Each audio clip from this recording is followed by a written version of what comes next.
I secretly bought my dream house after years of hard work. I didn't tell my parents. I didn't tell my friends. And I definitely didn't tell my sister. But 2 days before I moved in, my neighbor called me and said something that made my stomach drop. There are people inside your house. When I checked my security cameras, I saw my sister throwing a party in my living room. And that was only the beginning of the nightmare. I quietly bought the house of my dreams without telling anyone. Not my parents. Not my friends. And definitely not my sister. For once in my life, I wanted something that belonged only to me. Something untouched by opinions, jealousy, or family drama. Just one moment that was mine alone. But on the day before I was supposed to move in, my neighbor called. Her voice sounded hesitant, almost apologetic. "Hi dear, I hope I'm not disturbing you," she said softly. "But there's noise coming from inside your house." I froze. Noise? What kind of noise? I asked carefully. "Well, laughter, music, people coming and going, cars parked everywhere. I thought maybe you moved in early." My stomach dropped. "No," I whispered. "No one should be there." My hands started shaking as I opened the security app on my phone. The loading circle spun slowly, painfully slowly, like time itself was dragging. When the camera finally loaded, my blood ran cold. The lights were on. Coats were hanging by the door. Shoes were scattered across the entryway. And inside my living room there was a huge banner stretched across the wall. "Congratulations, Priya's family." My heart started pounding so hard it felt like it might break through my ribs. I zoomed the camera closer. There were trays of food on my kitchen counter. Balloons floating near the ceiling. Kids running up the stairs I hadn't even walked on yet. Then I saw her. My sister. Priya walked straight into the frame carrying a tray of champagne glasses, smiling as if she owned the place. At that moment I understood something chilling. This wasn't an accident. This wasn't confusion. She planned it. Priya had always lived like the world owed her something. Growing up, everything somehow revolved around her. If she wanted a new dress, my parents bought it. If she ruined it, they replaced it. If she made a mess, someone else cleaned it. And if she made a mistake somehow it always became my fault. Priya was the bright, social, charming daughter everyone adored at family gatherings. Meanwhile, I was the quiet one, the reliable one, the one who didn't need help. At least that's what my parents always said. While Priya drifted from one chaotic decision to another, I worked. I studied. I built a career in tech one long step at a time. Every promotion earned.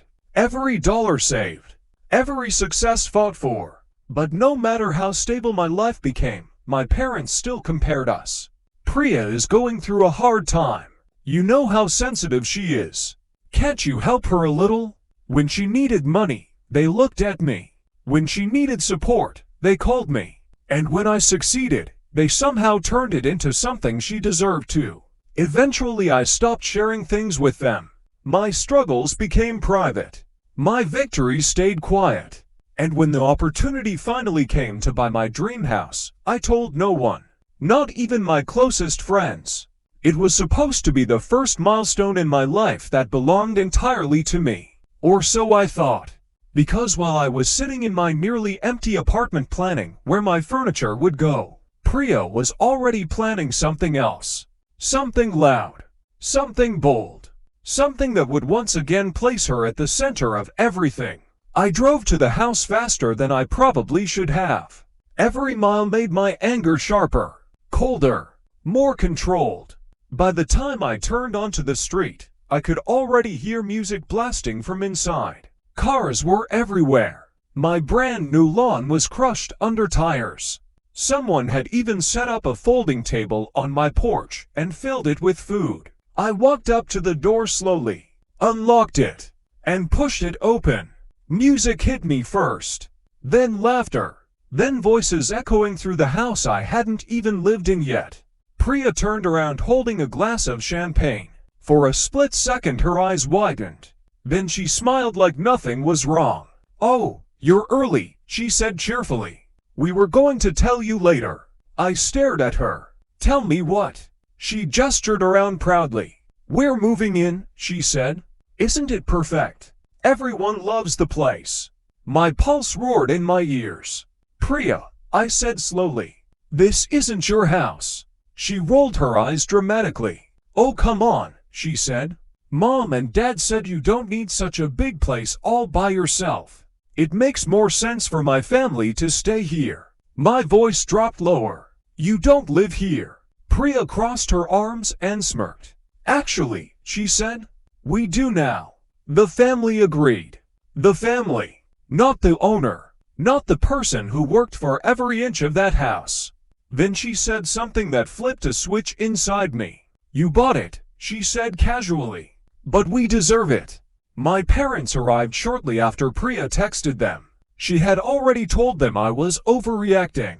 They walked into my house like they belonged there. My mother sighed dramatically. Anna, must you always be so difficult? It's just a house. Just a house. The only thing I had ever purchased completely on my own. My father looked around approvingly. This place is perfect for a family, he said. Priya needs it more than you do. Something inside me snapped. Dad, I said carefully. I worked for this. I paid for every inch of it. You don't get to decide what happens here. He waved his hand dismissively. We already did. Priya will stay downstairs. The kids will take the guest rooms. And you can stay with a friend until you find something smaller. I stared at him. You think I'm moving out? Priya smiled sweetly. You travel a lot, she said. You don't need the space. And besides, you love helping family. Helping. That word again. As if my life existed to fix her mistakes.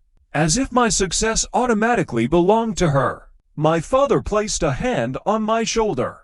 Be reasonable. That was the moment something inside me shifted. Quietly. Permanently. I took a slow breath. Then stepped away. And calmly said the words that changed everything. Everyone needs to leave. Priya laughed. Leave? You don't decide that. But my phone was already in my hand. What are you doing? She demanded. Calling the police, I replied calmly. For unlawful entry. The room went silent. My father's face darkened. Don't be dramatic. But it was already too late. When the officers arrived, Priya tried her usual performance. Tears. Confusion.